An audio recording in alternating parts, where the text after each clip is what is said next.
உங்கள் முருகன், யோகா டீச்சர். இப்போ சமீப காலமாகவே நம்ம சென்னையில் வந்துட்டு திடீர்னு மழை பெய்யுது, திடீர்னு வெயில் அடிக்குது. இப்படி கிளைமேட் சேஞ்ச்னால நம்ம உடம்புல வந்துட்டு உஷ்ணம் வந்துட்டு அதிகமாகுது. இந்த உஷ்ணத்தை வந்துட்டு கண்ட்ரோல் பண்ணுறதுக்கு தான் நம்ம வந்துட்டு இன்றைக்கி ஒரு பிராணாயாமா பார்க்க போகிறோம். அந்த பிராணாயாமா பேர் வந்துட்டு சீத்தளி அண்ட் சீத்காரி பிராணாயாமா. இந்த 2 பிராணாயாமே கூலிங் பிராணாயாமா. இது வந்துட்டு உடம்பு வந்துட்டு ரொம்ப ஹீட்டாக இருந்தால் இந்த பிராணாயாமம் பண்ணும்போது எல்லாம் சரியாயிடும். இப்போ வந்துட்டு நம்ம பிராணாயாமத்துக்குள்ளே போயிடலாம். ஃபஸ்ட்டு வந்துட்டு சீத்தளி பிராணாயாமா. சீத்தளி பிராணாயாமம் எப்படி பண்ண போகிறோன்னா, உங்கள் 2 கையை வந்துட்டு ஒட்டிக்கு மேலே வந்துட்டு வச்சுக்கோங்க. உடம்பு வந்துட்டு கொஞ்சம் ரிலாக்ஸாக வச்சுக்கோங்க. இப்போ வந்துட்டு நாக்கு குழல் மாதிரி உருட்டிடணும். விட்டுட்டு குழல் மாதிரி உருட்டின நாக்கு வழியாகவே காற்றை வந்துட்டு இன்ஹேல் பண்ணணும். எப்படின்னு பார்த்துக்கோங்க.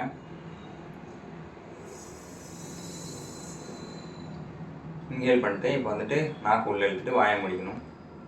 மூக்குள்ளே எக்ஸேல் பண்ணணும். இன்னொரு டைம் பண்ணி காட்டுறேன்.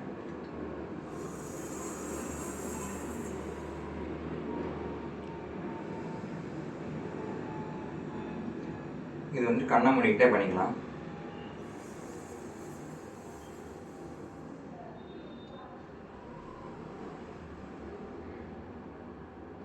இந்த சீத்தளி பிராணாயாமம் வந்துட்டு யாரெல்லாம் பண்ணக்கூடாதுன்னா, இந்த லோ பிபி பேஷண்ட்டு, அப்புறம் வந்துட்டு அதிக டைமில் வந்துட்டு நம்மளுக்கு மலச்சிக்கல் ப்ராப்ளம் இருந்துச்சுன்னா இந்த பிராணாயாமம் வந்துட்டு அவாய்ட் பண்ணிடுங்க. ஹார்ட் டிசீஸ் இருக்கிறவங்க இதை வந்துட்டு கொஞ்சம் கேர்ஃபுல்லாக பண்ணுங்கள்.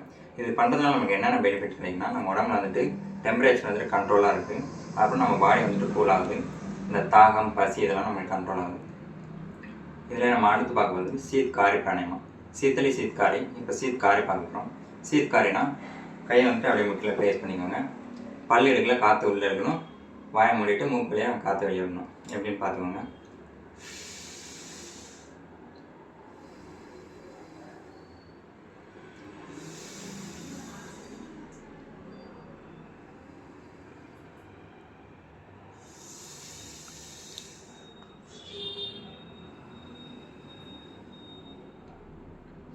இந்த மாதிரி ரெகுலராக ஃபாலோ பண்ணுங்கள். காலையில், ஈவினிங் 2 டைம் பண்ணுங்கள்.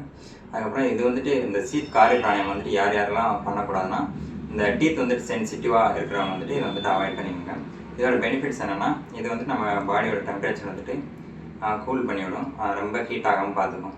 அதுக்கப்புறம் வந்துட்டு இது வந்துட்டு வின்டர் சீசனில் வந்துட்டு பண்ணாங்கன்னா, சம்மர் சீசனில் மட்டும் பண்ணுங்கள். ஏன் வின்டர் சீசனில் பண்ணாங்கன்னா, நம்ம உடம்பு வந்துட்டு ஆல்ரெடி வந்துட்டு கூலிங்காக இருக்கும். நம்ம இந்த பிராணாயாமம் பண்ணும்போது மேலும் கூலிங் ஆகி நம்மளுக்கு வந்துட்டு அதனால் வேறு ஏதாவது டிஃபெக்ட் வர வாய்ப்பு இருக்குது.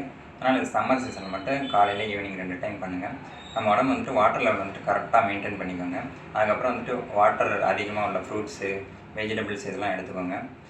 நீங்கள் அதிகமாக ட்ராவல் பண்ணுறவங்களா இருக்கட்டும், இல்லை டிரைவராக இருந்தாலும் இதை வந்துட்டு நீங்கள் ரெகுலராக ப்ராக்டிஸ் பண்ணும்போது நம்ம உடம்பு வந்துட்டு ரொம்ப கூலிங் ஆகும். நீங்கள் இங்கே தான் உட்காந்துட்டு பண்ண, நின்று பண்ண அந்த மாதிரி எதுவும் இல்லை. உங்களுக்கு எப்போ தோணுதோ அதெல்லாம் நீங்கள் பண்ணலாம். இந்த மாதிரி யூஸ்ஃபுல்லான வீடியோன்னா என்னோடய சேனலை வந்துட்டு ஃபாலோ பண்ணுங்கள். தேங்க்யூ ஃபார் வாட்சிங். Bye bye.